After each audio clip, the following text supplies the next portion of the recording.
कि स्टार्टिंग में हमें दिखाते हैं अंकल लैला से पूछते हैं कि क्या आज तुम जंगलों में नहीं जाओगी।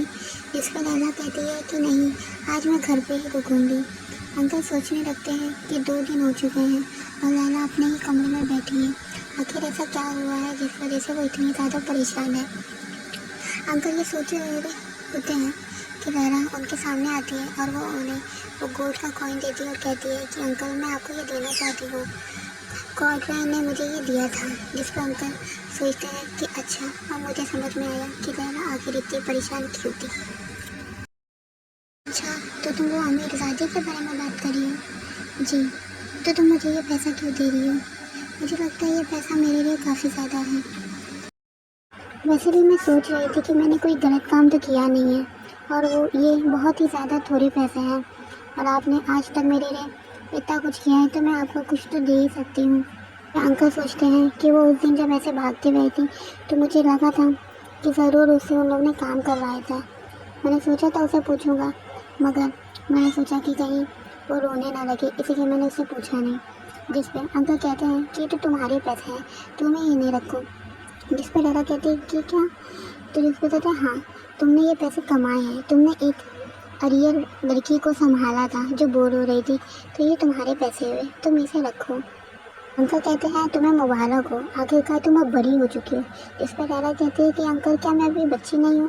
बोलते हैं कोई भी इंसान अगर खुद से कमाने लगे तो वो एक बड़ा ही हो जाता है, और वैसे भी तुमने बहुत ही अच्छा काम किया लैला। जिस पर लैला कहती है कि लेकिन मगर ये तो बस एक ही गोल्ड कॉइन है। जिस पर अंकल कहते हैं कि ये दुनिया में जहाँ पे लोग थोड़ा थोड़ा पैसा कमा रहे हैं, एक अकेले को इतना कमाना बहुत होता है। अंकल कहते हैं कि शुरुआत में इतना पैसा कमाना भी बहुत ज़्यादा अच्छी बात है। मुझे तो लगता है कि तुम बड़े होकर बहुत ही ज़्यादा काबिल लड़की बनोगी। अच्छा, वैसे भी तुम इतने दिनों से थोड़ा थोड़ा खा रही हो, आज तुम्हें ये सब खत्म करना पड़ेगा। जिस पर लैला कहती है ठीक है अंकल, मैं ये सब खत्म कर दूंगी ताकि मैं जल्दी से बड़ी हो जाऊँ। जिस पर अंकल कहते हैं कि तुम्हें किसी ने छोटी कहा क्या? जिस पर कहते हैं नहीं, मगर मुझे लगता है कि मैं काफ़ी छोटी हूँ। जिस पर अंकल कहते हैं कि हाँ, क्योंकि तुम अभी भी बच्ची हो। अंकल कहते हैं क्या तुम्हें कोई एप्पल जूस चाहिए? जिस पर लैला कहती है हाँ। तो अंकल उसे एप्पल जूस लाने जाते हैं। लैला कहती है कि क्या मैं इस पैसे से कुछ खरीद सकती हूँ? उस पर अंकल कहते हैं हाँ, क्या तुम्हें कुछ चाहिए? लैला कहती है हाँ, मुझे कुछ बुक्स लेने थे और कलर पेंसिल्स भी चाहिए थे। तो बोलते हैं हाँ, तुम्हें जितना चाहिए वो ले लेना। जिस पर वो लैला पूछती है कि क्या आपको भी कुछ चाहिए? तो अंकल कहते हैं अगर मुझे कुछ चाहिए होगा तो मैं बहुत ही ज़्यादा महंगा चीज़ मांगूंगा। जिस पर लैला कहती है तो फिर मैं उतने पैसे कमाऊंगी और आपको वो ला के दूंगी।